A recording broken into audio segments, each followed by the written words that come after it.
Rise up!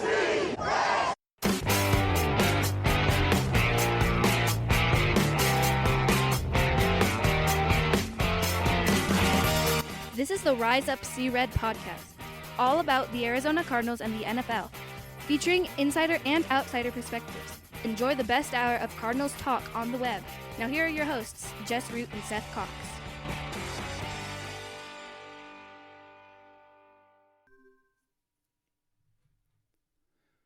Hello, Arizona Cardinals fans, and welcome to the latest edition of the Rise Up See Red podcast, the best hour of Cardinals talk on the web. I'm your host, Jess Root from CardsWire.com.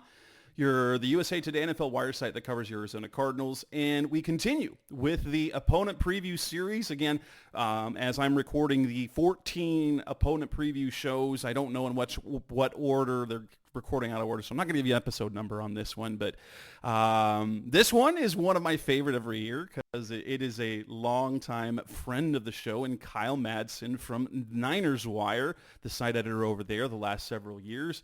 And as you listeners, if you've been paying attention, you've heard Kyle many times a year because he comes on every year to preview the 49ers. We had him on a couple of times last year to talk about the two games against the Cardinals.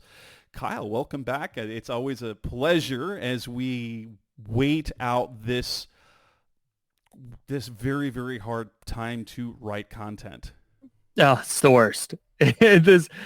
From like the middle of June through about now, because now's the time you can start doing training camp previews. And, most of the free agents are all kind of scooped up, but there's a couple of names out there you can start writing about and how do they fit or how would they fit. This is kind of the time of year where you go, okay, now we can get back. But man, that 3-week stretch from like the middle of June to the like first week of July is just brutal. It is. It's the and then the NFL networks, they keep pushing every year. They used to spread it out. Their top 100 players, at least you'd have some NFL network content, and because this is June is about rankings and lists, and I know I don't like making them. I like writing about them, but I don't like making them. Sure. But 49ers coming off a great season, disappointing end, as they were Super Bowl favorites. They were among the contender Super Bowl favorites to make it. They made it, and Patrick Mahomes got him. And so tell us about last year. I mean, was there anything that didn't meet expectations in terms of regular season and then postseason? Yeah, I don't actually think so. It kind of went, they didn't get off to the slow start that we've typically seen them get off to under Kyle Shanahan. It was just very workmanlike all season. I thought week 1 really set a tone. They went into Pittsburgh, and that was a game that I actually picked Pittsburgh. I thought that we've seen the Niners have a ton of slow starts. Like they lost to the Bears to open 2022. I mean, seriously, like that's kind of where we've seen this team go. It was Brock Purdy coming off of major elbow surgery. He didn't really have an off season. He had a full training camp, but his reps were limited, and he was taking a day off here and there.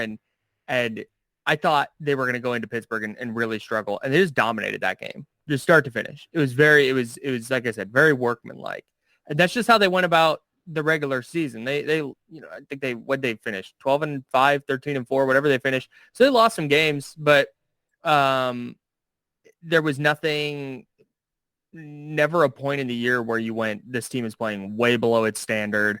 They lost week 7 and 8 consecutively to the Vikings and the Bengals. And the Vikings, it was the 3 games in a row because you had that's right, week 6 with the Browns as well. Yeah, because you had and that was honestly, that was the game where I felt like Brock Purdy kind of proved himself, because all the other times he's just managing all this talent. Mm-hmm. And while he had a bad game, he put them in a position to win, only have the rookie kicker, miss. Yeah, that was tough.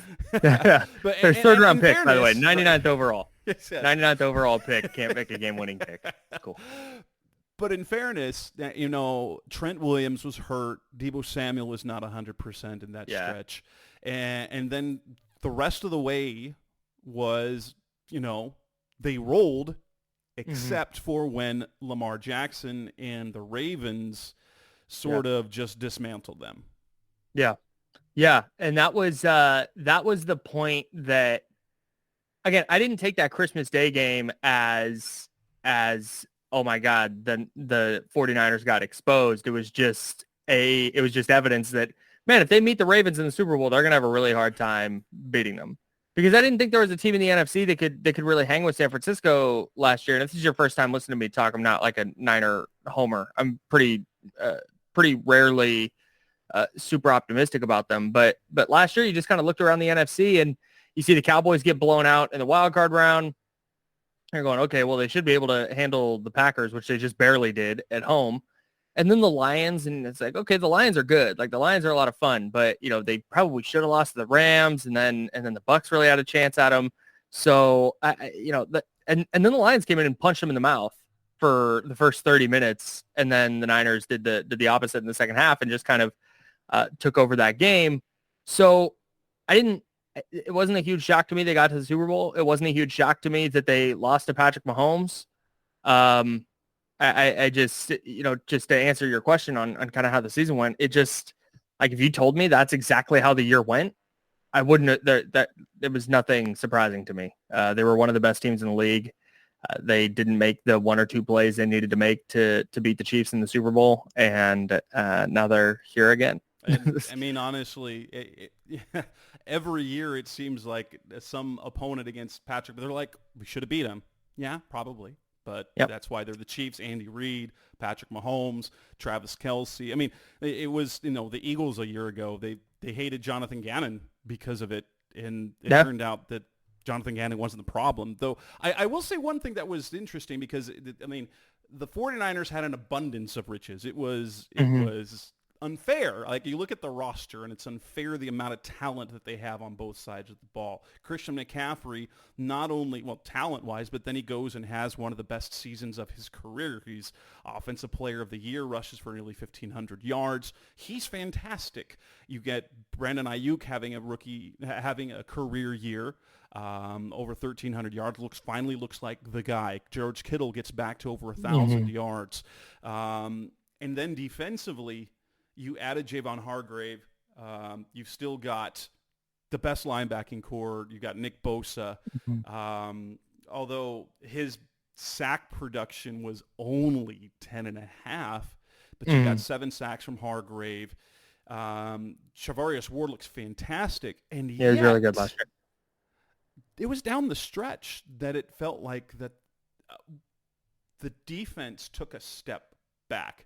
After is that they were so good early on, and it felt like it was kind of like the Cardinals, like the 49ers boat raced them 45-29, but the Cardinals ran all over them, and it was yes, they were without Eric Armstead, and were they without Hargrave that game too? Yeah, they were without Hargrave that game too, and so they completely, but after looked like they broke the 49ers front seven, their run defense. And after that, it was, except for against the Commanders, because the Commanders were terrible, is that they had to score a lot of points. And that was not a problem because they could do it. But defensively, they seemed to take a step back after that game against the Cardinals. Yeah, man, they had their issues defensively last year. And that's why we saw Steve Wilkes let go at the end of the season. No, it wasn't that, because when you go look at all the metrics, like, they were fine. But there were just certain things that were like effort questions in the NFC Championship game, which is insane. There was the week 6, 7, and 8 stretch that we talked about where he's calling against the Vikings. The Niners just need to get into the half, and he's calling like a zero blitz and putting Charvarius Ward on an island with who's the cat from USC, Jordan Addison, and Addison beats him to the ball and takes it in for a touchdown in a scenario where the 49ers just needed to literally do anything other than let the Vikings score a touchdown. And if that doesn't happen, they probably win the game. And so all of that's to say, I think they had some schematic issues last year for sure, where Steve Wilkes did not I think, viewed defense the way Kyle Shanahan did, in terms of the 49ers want to do everything up front. Everything runs through the front seven. And I don't think that the front seven and the secondary were tied together the way they need to be last year, which I think is part of the reason that you saw Nick Bosa's sack totals come down. And then the totals go up after. They went, because it was for 5 straight weeks, it was 59, 66, 88, 46, 70. And then the Cardinals, 234, 102, 62 to the Commanders, but 109, 136, 182, and 130 there for the rest of the season, including the postseason. Yeah, they just don't, look, but the base element of why their run defense struggled last year is because Javon Hargrave is not a run stopper. Eric Armstead in week 13 tore his meniscus, MCL. He tore something in his knee. And when he is not on the field and fully healthy, the Niners run defense suffers a lot. It was a lot of Javon Kinlaw, who is I don't think a great NFL player. He gets, for a player as big as he is, he gets moved off his spot way too often. God love Kevin Givens. He's a rotational defensive tackle in the NFL. And the Niners never had a functional enough defensive end opposite Nick Bosa. They went in with Drake Jackson, who's been really disappointing as a second-round pick. He got hurt, I think, in week 7. He went down. Robert Beal, a rookie, was on IR for most of the season. They trade for Randy Gregory, who is a situational pass rusher at best. They trade for Chase Young, who, again, situational pass rusher at best, spent a ton of time looking the wrong way on run plays last year. They just didn't have the personnel, man. And I think the Cardinals certainly exposed that a little bit, but I think that it was bound to happen at some point just because they didn't have the horses up front. And I think that was a pretty significant problem, and I think that's why you saw them go overhaul that this offseason. They get 2 starting defensive tackles, in Jordan Elliott from the Browns and Malik Collins from the Texans. They signed Leonard Floyd, who's been a really effective pass rusher the last few years. They signed him to a 2-year deal. They go get Yetur Gross-Matos, former relatively early day 2 guy in the draft from Carolina, to play kind of like that interior pass rusher, but run stopper on the edge on run downs. So I think they made a pretty concerted effort to overhaul that position group because it just wasn't good enough last year. Now, we would be remiss to avoid the not talk about the guy that got all the talk last year, and that's Brock Purdy, who, I don't know if you say what you want about what the talent is, his ability. You can't deny that he was an MVP level player all season, passing for nearly 4,300 yards, 31 touchdowns, only 11 interceptions, passer rating of 113. How good was he last year? Because everyone wondered, was he do after that second half of his rookie season? To have it go into year 2 for the entire season, is there any doubt left about what he is as a quarterback? Yeah. Yes. I mean that not with this particular group of players. Right. I think an underrated part of last year was what I mentioned earlier. He had elbow surgery in the offseason.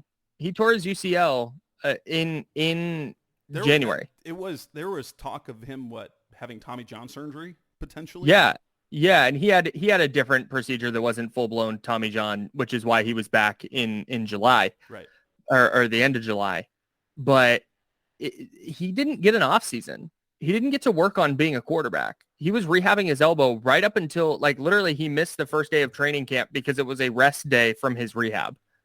That was why he wasn't in camp on the first day. So, I say all that to say the fact that he was as good as he was impressed me a lot because I had some really major questions about him in his first full season as a starter, particularly coming off the surgery, particularly because he didn't get an off season. And then he came out and lit it up the way that he did. And I thought that was really impressive. He set the Niners single season passing yards record. The NFL now, it leads to that, but considering the history that the 49ers have at quarterback, Joe Montana, Steve Young, and who's the passer record for yards? It's Brock Purdy. Brock Purdy, who passed Jeff Garcia, by the way. Jeff Garcia held the record. So, but yeah, he just statistically put together like the best season we've ever seen a 49ers quarterback have. And I say again statistically because if you put prime Steve Young into the Kyle Shanahan offense, he's throwing for 5,500 yards. Like that's so it's so it's not to say Brock Purdy is the best quarterback the Niners have had. It's not that. So please don't take it that way. But statistically, it was the best season by a 49ers quarterback ever. And there's something to that. That you're not bad at football and doing that. Like there's a reason Nick Mullins didn't do that, and Jimmy Garoppolo didn't perform at that level. And you know, some people will point to Christian McCaffrey, but man, George Kittle looked like he was on the backside of his career, and he had 1,000 yards. Brandon Ayuk had a career year. Deebo Samuel is still really good. So that has to do with Brock Purdy. He's better at pushing the ball down the field than anybody they've had under Kyle Shanahan. He makes the right decisions. He's more mobile. We saw that in the NFC title game. His legs really wound up winning the Niners that game. So I say I answered your question. There's still questions about him as a quarterback because I want to know what he looks like this year with a full offseason. Does he take some kind of leap, or was last year just kind of it? Where not that was it, because that's really good. Yeah, right. But I just mean from a like growth standpoint, is throwing blindly to the middle of the field going to lead to some interceptions just kind of through his whole career? Or does he eliminate some of those kind of, you know, as Pro Football Focus calls them, those turnover worthy plays? Yes. Because he still does that way too often. I think he panics in the pocket still too much sometimes. So there are definitely, and then I think if he can keep up this level of production in the post Deebo Samuel, George Kittle, Christian McCaffrey era, like if one of those guys, or if in 4 years, if all those players are no longer on the team, what does Brock Purdy look like? Is he still averaging 9.5 yards per attempt or 9.3 per attempt or whatever he was last year? Is he still throwing for nearly 5,000 yards? Is he still 30 plus touchdowns? Like that's the question I have. But for now, like I'm not going to knock the guy because the team around him is good.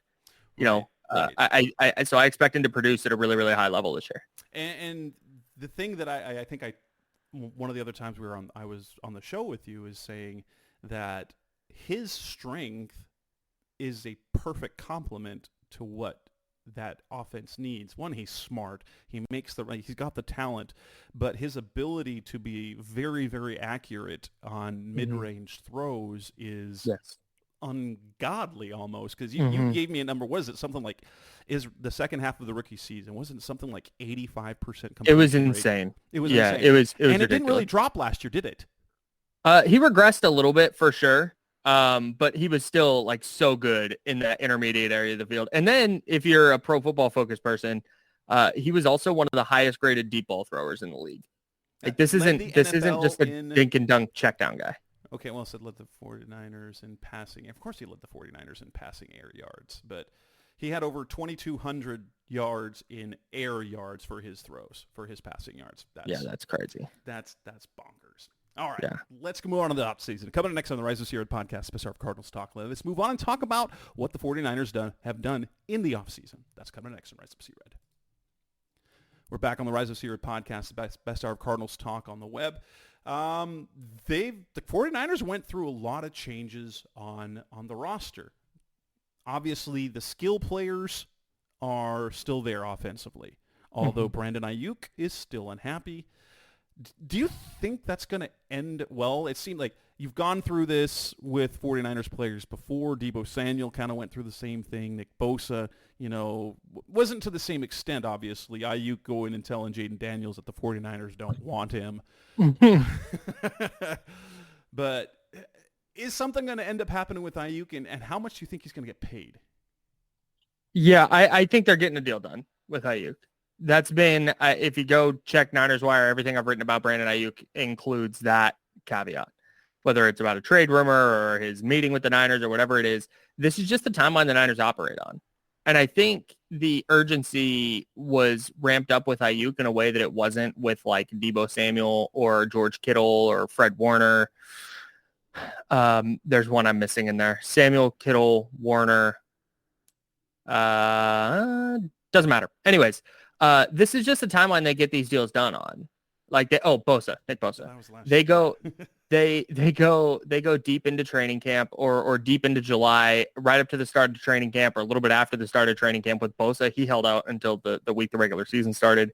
This is just kind of the timeline they do business on.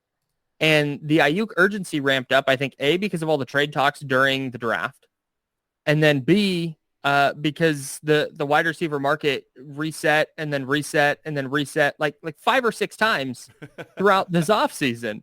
And you see Devontae Smith and not Equanimous St. Brown, Amon-Ra St. Brown and A.J. Brown and Justin Jefferson and Jalen Waddle and all these receivers getting paid. Meanwhile, Brandon Ayuk's over here talking on TikTok about how the Niners don't want him. And I get all those signs point to, wow, he's gone. He's out of there. But the bottom line is, I think the Niners have no interest in trading him. Honestly, it's felt like the Deebo Samuel offseason again. Yeah, but Debo's was even worse. Right. Like the Niners, look, Debo full-blown requested a trade. The Jets picked 10th that year in the 2022 offseason. They picked 10th, and while they were on the clock, it was like a pre-written Deebo Samuel traded to Jets. Like that was a thing. The Niners had to fly to Debo to talk him down off the ledge. Meanwhile, you've got Brandon Ayuk requesting a meeting with the Niners. He's at the team facility working out, all this other stuff. So I think absolute worst case here, Ayuk plays out his rookie contract because the CBA makes it where if you don't play out your deal, you're in a way worse spot the next offseason. Yeah. So I think it absolute worst case, he plays out his rookie contract and they kick this can in the next offseason and potentially lose him for nothing. My third round compensatory pick. But yeah, sure. The 49ers get those like in droves every year because they keep getting their coordinators hired by other teams. Right. So I think he gets like a 4-year deal where he's making 28 and a half per with, second or third most guaranteed money. I think the Niners are waiting this out. I think Ayuk's waiting this out. And I think we get word of that deal late July, early August. Makes sense. Lots of players changed teams from the 49ers. But if you look at some of them, it's not significant. I mean, their backup quarterback, Sam Darnold, goes to Minnesota. They released Eric Armstead. Oren Burks leaves, but he was their special teams third linebacker. Yeah. Ross Dwelley, backup tight end. Cleveland Farrell, backup pass rusher. Randy Gregory. Sebastian Joseph Day, a guy they picked up late. Javon Kinlaw. Ray McLeod. Isaiah Oliver released. Matt Pryor. Logan Ryan retires. Charlie Werner. And Chase Young. Is there, obviously Armstead's I would guess Armstead's loss is going to be the most impactful. Was there any loss that was like, I wish they didn't have to lose him? Yeah, I think Armstead is that guy, but that's less to do with on-field production and more just like, he could have been with the team for 10 years. That would have been a cool thing. The Niners have this thing called the 10-year wall. And there's only 51 players in the franchise history who have made it to that wall, and no player has done it since Joe Staley back in 2016. So that just would have been kind of a cool thing. But the losing Armstead is a big deal from a leadership standpoint. But he had been hurt a lot the last couple of years. He is a very, very good player. Don't get it twisted. I don't want this to come across like Eric Armstead isn't good. He is. The Jags got better because they have him.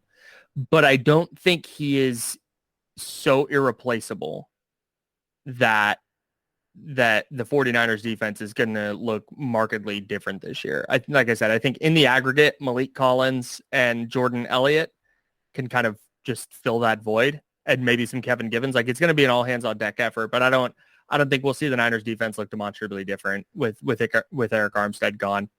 So to that point, I think that's probably their biggest offseason loss. And I'm not totally sure it's going to be super impactful. And that was, you already mentioned that. So Malik Collins had a great year for Houston last year. Jordan Elliott, I've heard mixed things. I don't pay attention. Yeah. Is he good? Is he not good? But you definitely added some bodies to that. I think he's better than Javon Kinlaw. And that That's probably fair. Yeah. That's probably fair. I mean, As Kinlaw left and rejoins Robert Saleh, interestingly enough, because he didn't do anything when Saleh was here. He was mostly hurt. Yep. And then you add some guys. Cardinals fans will kind of laugh, cry to see Josh Dobbs sign as the backup quarterback.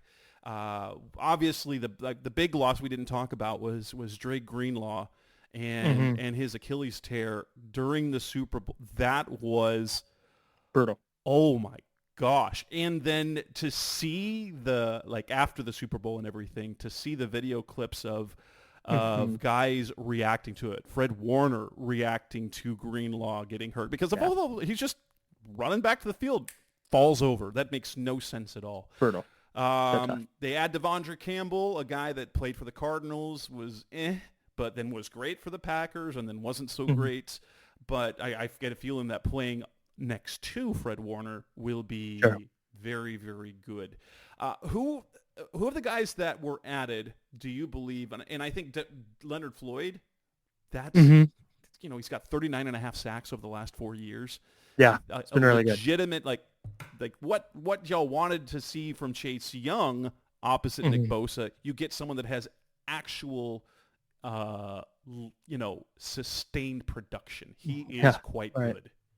Yeah, man. I think Leonard Floyd is going to be the big one. I think I'm with you. Devondre Campbell's fine. I don't think he's going to be an all-pro like he was back in 2021. I don't think that player's there anymore. But I think if you're going to have somebody fill in for Dre Greenlaw, whether it's for half a season or a full season, there are worse players you could get. And I know they're really high on Jalen Graham and D. Winters, who are two reserve linebackers who were rookies last year who didn't play a lot. But so I think they'll be okay there. Losing Dre Greenlaw definitely hurts. But Leonard Floyd is the one that he is a bona fide, like you just said, what was it, 39 and a half sacks the last 4 years? I mean, he is a bona fide, go get the quarterback, pin his ears back on 3rd and 8, and will impact the pocket type of player. They just didn't have that last year. Chase Young had flashes. Randy Gregory had a flash or two, but it was never sustained. And I think that's something that Leonard Floyd is really, really going to help with. And I think that frees things up for Nick Bosa. I think it frees things up for Javon Hargrave. If it's Yetur Gross-Matos rushing from the inside, it should free some things up for him. So yeah, I think of the players that they brought in, I think Leonard Floyd is A, going to start for them opposite Nick Bosa, and B, I think be a really, really impactful player. Anybody else of the additions? I think Logan Thomas at tight end is an underrated add late in the offseason. A lot of former Cardinals. Yes. Although I will say this. Logan Thomas was a Cardinal so long ago. 2014, dude. That's when he was drafted. And he was a freaking quarterback then. Even a terrible quarterback at that. But had one highlight, that 180-yard touchdown pass against the Broncos when he just lasered the ball into Andre Ellington over past a linebacker. Yeah. I remember that throw. That was outrageous. So on Logan Thomas, just real quick, from a him perspective, the fact that he was drafted as a quarterback, was really bad at it, left the league for 2 years, and then came back and has carved out just a really nice career as an effective tight end is amazing. Oh, that's athleticism that he had, because he was a tight end when he started. Incredible. But yeah, his athleticism was in question, and it's really great that he's been able to have the career that he's had. So yeah, man, just amazing. What a guy. But he's a legitimate. The Niners have tried for a while. This is something my podcast partner Chris Biederman and I talk about a lot. I don't know if this is just because Logan Thomas is a starting tight end in the NFL. He's one of the 32 best players at the position in the league, I think. So the Niners bring him in. This could mean one of two things. One, they want to be able to spell George Kittle, because they've not Charlie Warner, who is their backup for the last 4 years, and Ross Dwelly, who is also a reserve tight end for the last 4+ years, are not good. They're like number 3 tight ends on most rosters. Thank you for putting that succinctly for me. So they're just dudes. They're fine. Logan Thomas is a legit threat and can legitimately fill in for George Kittle, particularly as a pass catcher. So I don't know if this is so they can get George Kittle off the field more often, because by the end of last year, by the Super Bowl, he was just beat to heck and he had core muscle surgery in the offseason. So maybe it's that. My thought process is Kyle Shanahan has been trying for a while to get a second pass catching tight end. They brought in Jordan Reed in 2020 and lo and behold, he had some injury issues. I only played, I think, 8 games. But they also went, and when Austin Hooper was a thing, they tried to go get him and pay him like big money the same offseason or right after they had paid George Kittle. They went and tried to go get Austin Hooper when he was still a guy and George Kittle was in his prime. So I think this is something Shanahan's been trying to go towards for a while, where he can mix in more like 22 personnel or 12 personnel, where he's running 2 running backs, 2 tight ends in 22 or 12, which is a running back and 2 tight ends. I think he wants to be able to do that because it's just maximum deception. And that's his thing. He passes out of run formations. He runs out of passing formations. Like that's just, it gets the defense thinking. And I think his defenses have gotten smaller and more, like you saw the Chiefs in the Super Bowl were constantly, it's like 4 or 5 cornerbacks on the field. And I think Shanahan wants the ability to go 2 tight ends where they can just go big, just I formation, 2 tight end and just go bully ball. But off of that, if you try and get big with your defense, now all of a sudden they can split Kyle Juszczyk and Christian McCaffrey out, and they have 2 pass-catching tight ends who are actual threats. And so I think we're going to see more of that from the Niners this year, more 22 looks, especially on like 3rd and short or 2nd and short and goal line situations. I think it's just a headache for defenses to have to try and cover all those guys. And now, here's a backup tight end who had 55 catches and 5 touchdowns last year. Legitimate talent at the position. It's really, really good. Then you go to the draft, and everyone was waiting. Everyone was waiting. I'm sure you were too. For maybe you weren't. Maybe you had more insight onto this, but everyone was waiting for the Brandon Ayuk or Deebo Samuel trade. And then when they went and drafted Ricky Pearsall, we're like, oh, then it's definitely happened, but it didn't happen. One of the big surprises of the first round, Ricky Pearsall, a guy I'm familiar with because he played at Arizona State, was really exciting when he was here, and then took off to Florida when he could because we were bad. We were bad here. But very versatile player, a guy that can kind of do everything. Isn't built like Deebo, but kind of do a lot of things in terms of versatility that Deebo offers. Yeah, I thought that signaled to me more about where the 49ers are going than where they are. Because that was the reaction, right? Was they draft Pearsall in the first round? Oh, one of Samuel or Ayuk are getting traded. But it was really clear to me and to people I talked to who know things that the only way Ayuk was getting traded is if like they talked with Washington, right? I'm guessing those talks were with Washington where the Niners going, hey, can we have the number 2 pick? And Washington going, no, how about a 2nd rounder? And the Niners going, no, we want a 1st. And that's kind of it. Like, it was really clear they wanted to get into like the top 8 because they weren't getting Neighbors or Adunze or Marvin Harrison Jr., Arizona Cardinal. If they weren't getting one of those 3 guys, they weren't interested. So they needed like a top 7 or 8 pick. And when that went away, I think Deebo would have been available for like a mid-first. And I think teams were calling around, but I don't think they ever planned on trading one of those guys for anything more than what would have been a major fleecing. I think they've planned on having Samuel and Ayuk on the roster this year. The Pearsall pick, I think, has more to do with, helping out their depth at that position. Right. Because if Samuel or Ayuk is out, it's Juwan Jennings steps in, who's fine. He's a good player. Very fine player. Yeah. But after that, it was like nothing. It's like Ray McLeod is like a gadget player, punt returner. Ronnie Bell, a 7th-round pick, is probably a career special teams guy. Danny Gray couldn't get off IR last year. Like, they just didn't have the bodies. So I think Pearsall is a player they liked a lot. They bring him in to help their depth this year, where I think he'll cut into Juwan Jennings snaps a little bit, but I think he'll return some punts and be a 4th receiver this year. But then next year, whether it's because they couldn't come to a deal with Ayuk, or they did come to a deal with Ayuk and they have to get rid of Deebo Samuel now, I think next year's the year where they're going to need another receiver. And I think Kyle Shanahan liked Ricky Pearsall a lot for a lot of the things that you listed out. He's tough. He can run all the routes. He can play all the positions. You can hand it off to him if you need to. He can throw passes. He throws the ball really well too. Got that in his bag. We saw the Niners pull that out in the Super Bowl with the wide receiver pass. So Yeah, I think that's more about 2025 and beyond more than this year. And I never thought that one of Samuel or Ayuk were getting traded. And I still don't believe that's the case. Second round, Renardo Green, cornerback. Third round, Dominic Puni, offensive lineman Malik Mustafa, Mhm. safety, running back Isaac Garendo out of Louisville in the fourth round, fast. Jacob Cowling Mhm. out of Arizona, little and fast. Jarrett Kingston, a tackle in round 6, and Mhm. Tatum Bethune, linebacker in the 7th round. Yep. Do any of these guys figure into 2024? Yeah, I think so. I mentioned Pearsall is going to be maybe the wide receiver 3 in some instances, but probably a 4.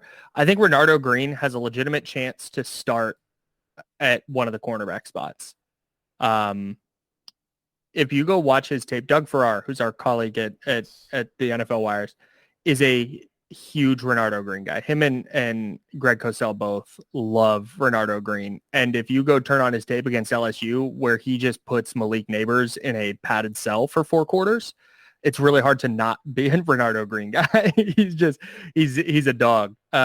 Pre-draft analysis of him was all over the board. But if Doug and Greg Cosell like a guy, then I have a hard time believing that they're not going to contribute at least a little bit. So he has a legitimate chance to start. And I think Dominic Puni's the other guy who probably should start at right guard for the 49ers this year. They might give him a shot at tackle, but I would bet that he's going to be their starting right guard to try and shore up that spot.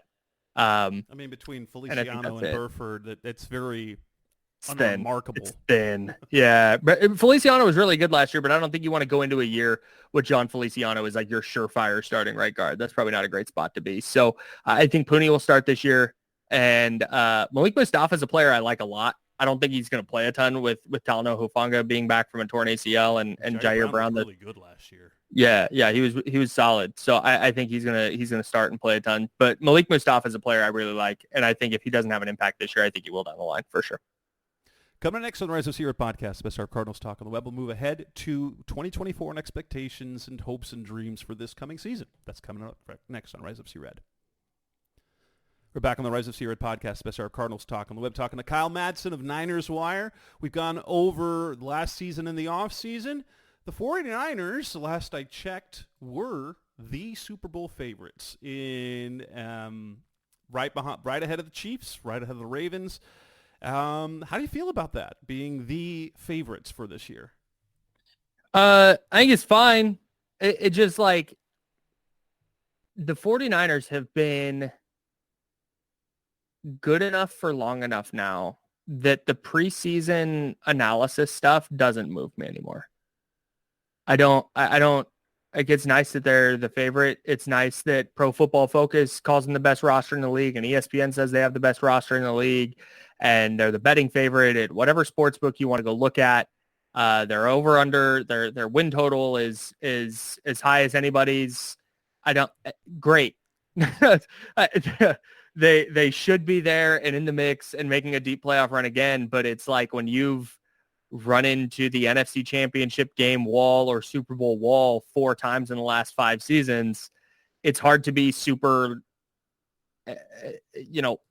thrilled by the idea that they're a preseason favorite because it's like, yeah, they should be. It's just kind of what they are now.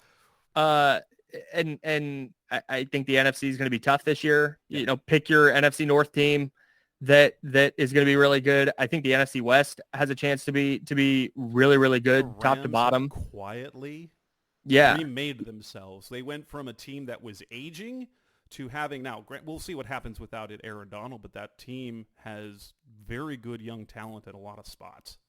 Yeah, and you got a new head coach in Seattle. I think Michael McDonald's a heck of a coach, and he's going to have that defense playing really well. I like the direction the Cardinals are heading. Like the NFC West might just be 6 really tough games for everybody in the division. So I it's great that they're, still got this awesome roster and all that. But like, dude, if it doesn't result in a Super Bowl, then it just doesn't matter. Right. Is it that point for fans? Is it sort of championship or bust, or is making the Super Bowl still satisfactory? Obviously, you don't want to lose in the Super Bowl. No, but is the fan base, are they going to start making noise about Shanahan if they don't win one? It started after Super Bowl 54. It's like, wow, he was the offensive coordinator in the 28-3 Super Bowl, and now this guy sucks. Like, that was just like, I worked in radio in San Francisco, and that was calls the Monday after the Super Bowl. We're like, is it time to fire Kyle Shanahan? Like, they just went to the Super Bowl. What are you talking about? And then 2020 was a disaster, but then 21, they were a Jaquoski Tart dropped interception from beating the Rams in LA.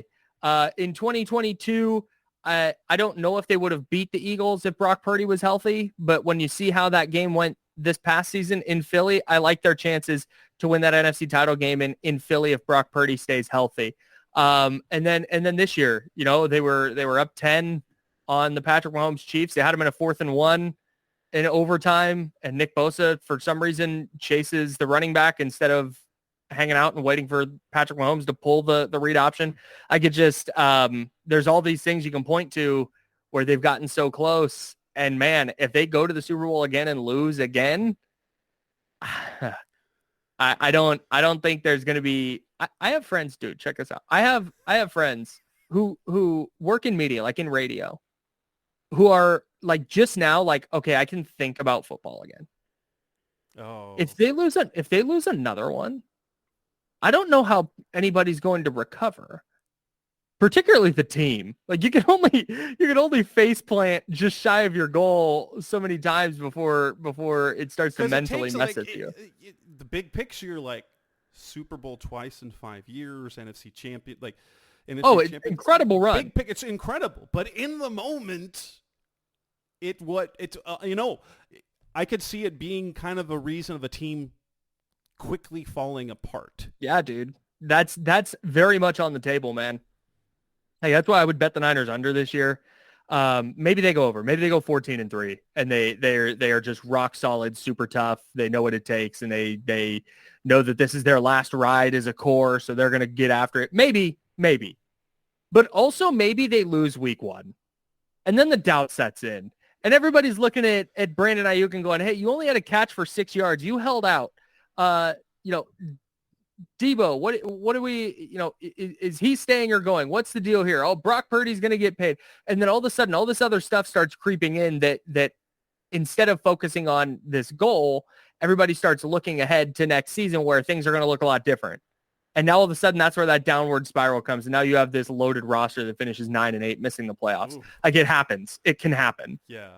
And that's why, like, man. I don't think it'll happen. I think that I think this year the focus will remain. I think if they don't make it all the way, like if there's a playoff failure or a Super Bowl loss, I think that's where things get hairy for next year.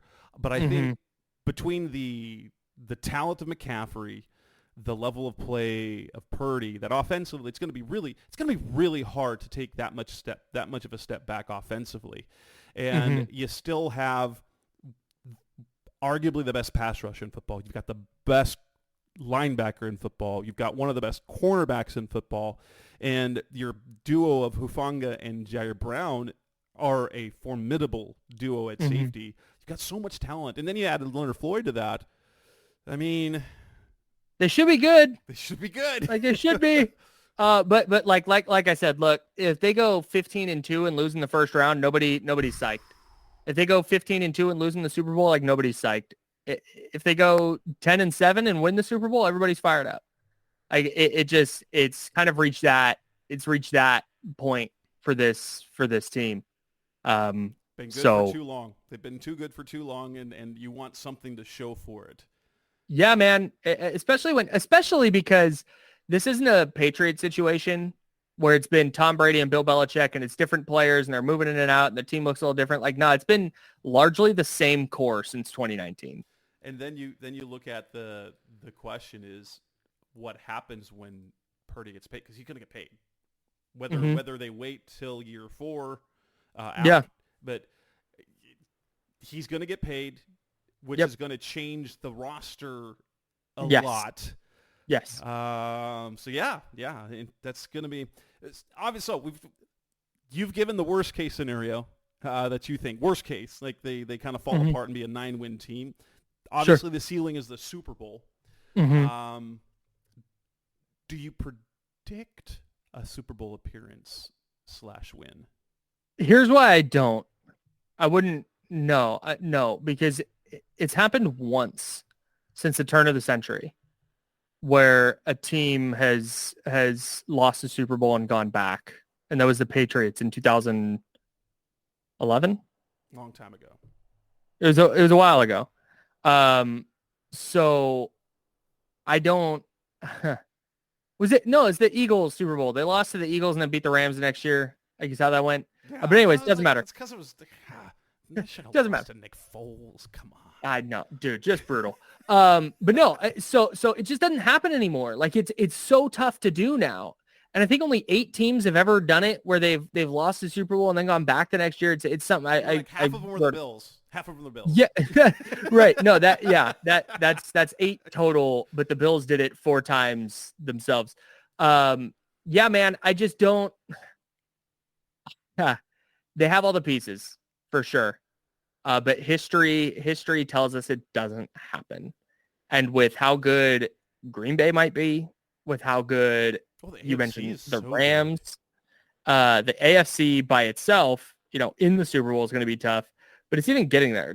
Detroit, Green Bay, the entire NFC West, I think is going to be tough. Like I said earlier, I don't think there's a lot of an easy road for San Francisco. And they got a tough schedule this year too, man. So I'm not betting on a return just because A, the odds are stacked against them, and B, history is stacked against them as well.